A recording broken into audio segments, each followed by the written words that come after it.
ಆತನಿಗೆ ನಮ್ಮ ನಾಡು ನುಡಿ ವಿಚಾರದ ಬಗ್ಗೆ ಎಳ್ಳಷ್ಟು ಜ್ಞಾನ ಇಲ್ಲ ಅಂತ ಒಬ್ಬ ಅಯೋಗ್ಯ ಅಣ್ಣ ವಿಚಾರವಾಗಿ ಮಾತಾಡ್ತಾರಂದ್ರೆ ಅವನನ್ನ ಈ ಕೂಡಲೇ ಗಡಿಪಾರು ಮಾಡ್ಬೇಕಂತ ಇಡೀ ಅಣ್ಣಾರ ಅಭಿಮಾನಿಗಳ ಸಂಘದ ಪರವಾಗಿ ಒತ್ತಾಯ ಆಗ್ತಾ ಇದೀವಿ.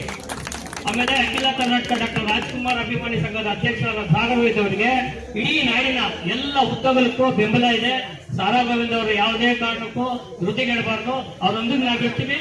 ಇನ್ನು ಈ ಹೆಚ್ಚಿನದಾಗಿ ಈ ಸಂಘಟನೆ ಅಖಿಲ ಕರ್ನಾಟಕ ಡಾಕ್ಟರ್ ರಾಜ್ಕುಮಾರ್ ಅಭಿಮಾನಿಗಳ ಸಂಘ ಇವತ್ತಿಂದ ಚಾಲನೆ ಕೊಡ್ಲಿ ಅಂತ ನಾನು ಇವತ್ತು ಕೇಳ್ಕೊಂತೀನಿ. ಅಖಿಲ ಕರ್ನಾಟಕ ಡಾಕ್ಟರ್ ರಾಜ್ಕುಮಾರ್ ಅಭಿಮಾನಿಗಳ ಸಂಘಕ್ಕೆ ಸಾರಾ ಗೋವಿಂದ್ ಅವರು ಇವತ್ತಿಂದ ಚಾಲನೆ ಕೊಡ್ಲಿ, ಇದೇ ಒಂದು ಉದ್ದೇಶ ಇಡ್ಲಿ. ಡಾಕ್ಟರ್ ರಾಜ್ಕುಮಾರ್ಗೆ, ಡಾಕ್ಟರ್ ರಾಜ್ಕುಮಾರ್ಗೆ